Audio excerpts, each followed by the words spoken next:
Dreamers, welcome on back to another episode of Daydreaming. Oh man, what a week we had, right? So much happened. First off, we started out with the Rock and Retro Friday, and basically part one to our playthrough through Super Mario RPG. We got 3 of the 7 stars, and for those of you who have played the game, there's more than just the 7 stars, but for those of you who haven't played the game, I'm not going to go too much past that so you guys can enjoy it as we're playing through. Man, that was a good Friday, guys. We had a lot of fun with that game. Rolling into Saturday, then we rocked Darkest Dungeon, which has been a pretty consistent Steam Saturday game for about 3 weeks, almost I'm wondering for around a month now. I have to go back and look at the VODs just to make sure that I'm accurate with that. But it's been a blast. We've been had our ups and our downs, but we're still going to keep on going because there's so much more to that game. I only play the game again with you guys on stream, and we're taking the punches and the lumps as we go together. And there's been some good things, and we've lost a few of you, and I'm sorry about that. But hopefully, we might get lucky to bring some of you back to life when the time comes for that. Okay, Speedrun Sunday, a little bit different twist this week. So we were running Link's Awakening, and because I had found out the week prior that actually has to be a deathless run. If you die, that's it. It's over. It's done. And because of that, well, we were about half an hour in, and we had some nice odds going too on some of the levels, but it wasn't a completely perfect run by any means. But we died, and that's all she wrote. We died on the dongos, which are kind of a little bit different than normal. It was not any. They're not like a Triceratops looking dinosaur creature in Link's Awakening. They're more of like a circular ball and chain without the chain worm type of creature in Link's Awakening. Obviously, he's got some weird ass dreams, and so when that happened, it's like, okay, well, normally I might just go ahead and, depending if everyone wants it, we'll just go right back into Link's Awakening again and go for it. Well, I had a time commitment to when Lux and Phoenix was coming over for our 2-player speedruns for Contra. And it's like, oh shoot, guys, we got about an hour and 15 minutes till he gets here. What should we do? So we ran Mega Man 2, and again, that was good warm-up and practice. Didn't get any PBs. We had a real shot at it in the first, basically my warm-up run whenever I'm playing a game. And we actually had an outside chance with that. And then we did that, and then Luxon came on over, and then we started playing, man, and we were going for it. We were improving, we were glotting on levels and improving our sum of best, and then finally, near the very end of the stream, we got 2 PBs with a grand total of 19 seconds taken off. So did that, turned the time in, and we got verified. So our 5th place standing as we had it is still 5th place, but it's a stronger 5th place, right? Because it's a faster time than before. And then we know, with us getting closer and closer towards our Son of the Best one of these times, that we will have a chance at moving into 4th place once we get there. So that was Speedrun Science. That was really good. And oh man, we had another week of double guests. So this Monday, like we've been having for the last few Mondays on an every other week basis, we had Das Postman. Das Postman was here for the 89th appearance. But before we did that, we were over at Filthy Flams, and we were rocking an awesome topic this last week, which was talking about our favorite retro games, and in regards to, as you know, far back retro, right? Because the retro category has expanded now. You know, PlayStation 1 games are considered retro and things like that.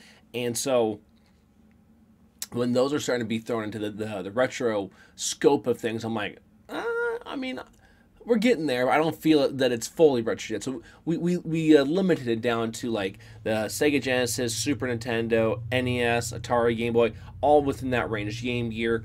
And it made it really fun back and forth, because we had myself, who was more so a Nintendo guy, only because that's what my mother and father were into at the time as well. Thus, that's kind of what dictated the pace. So it's like Nintendo, we got Nintendo Power and things along those lines, and that kind of, that set the course. Flippity Flam, very similar. They were a Nintendo family. DOS Postman was both a Nintendo and Sega family. What happened was, though, is that DOS Postman was allowed to keep the Sega in his room. Thus, he became more attached to it because he had full access to it, and the NES became his sister's, and thus he became less attached to it as time went on. But DOS Postman forever and ever has wanted us to play Merlin's Secret Castle. However, he knows this.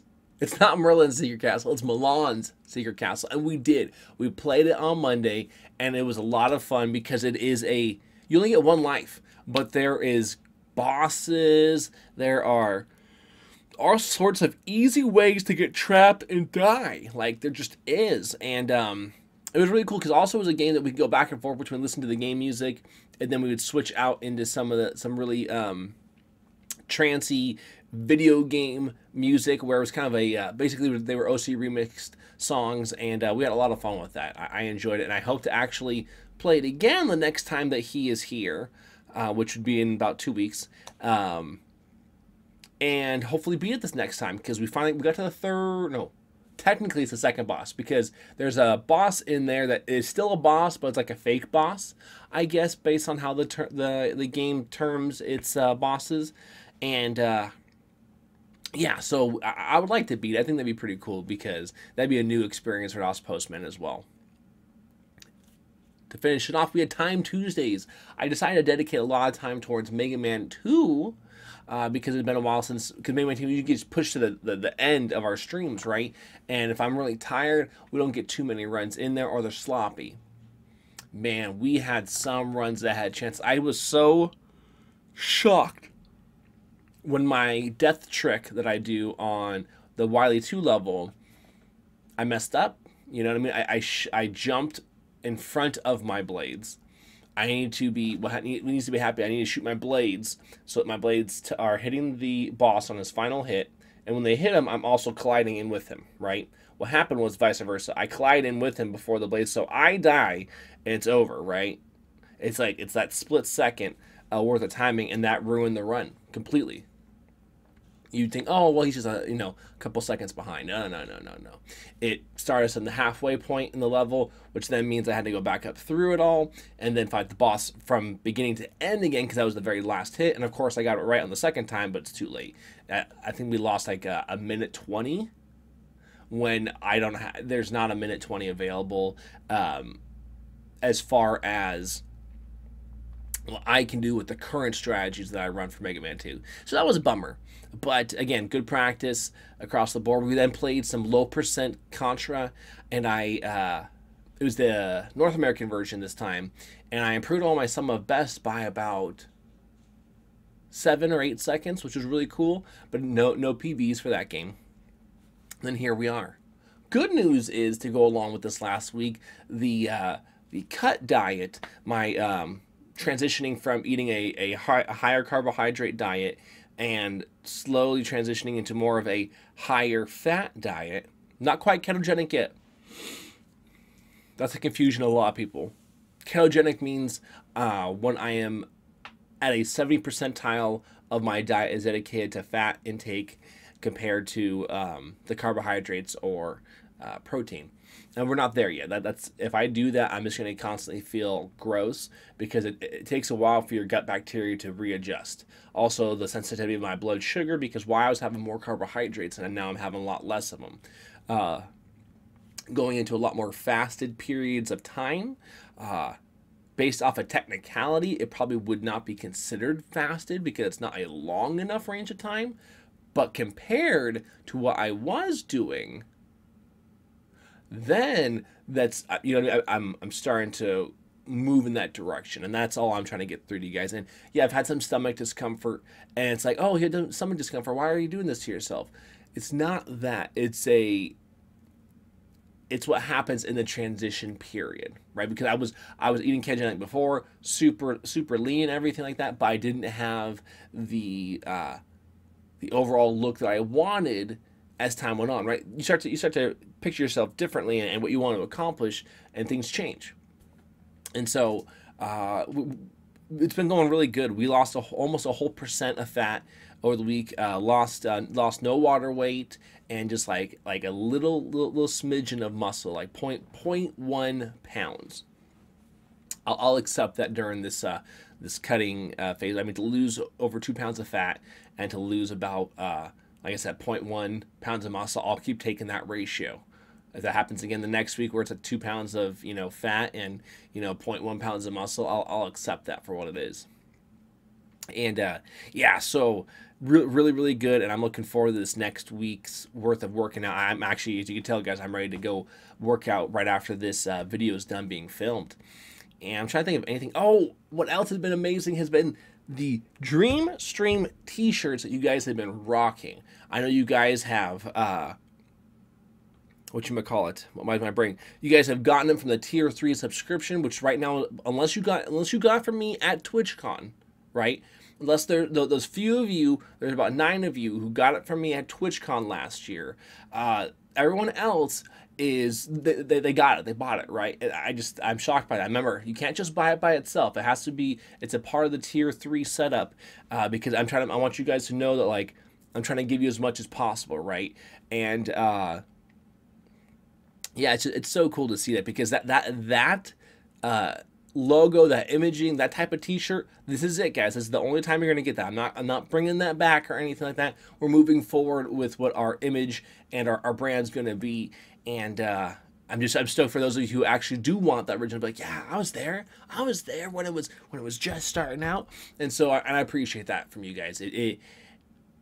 Let alone is it great from a business standpoint, from a stream standpoint. It's also just really cool to see that there's something that you created, in this instance myself, right? And somebody else wants to not just, buy it, right? Because some people can just give you money, right? But more so that they want to also wear it, they want to own it. It's theirs. And that's what's really cool. That's when you feel that you are starting to create something, is that when somebody else wants your stuff and they want to display it. So that's awesome. So I want to let you guys know, thank you so much for that. I really do appreciate it. And then what we do, guys. We're going to have another episode tomorrow of Daydreaming. On tomorrow's episode, we will be looking forward to the next week's worth of dream streaming and anything else that is quite awesome, such as you guys. All right, dreamers. Dream on!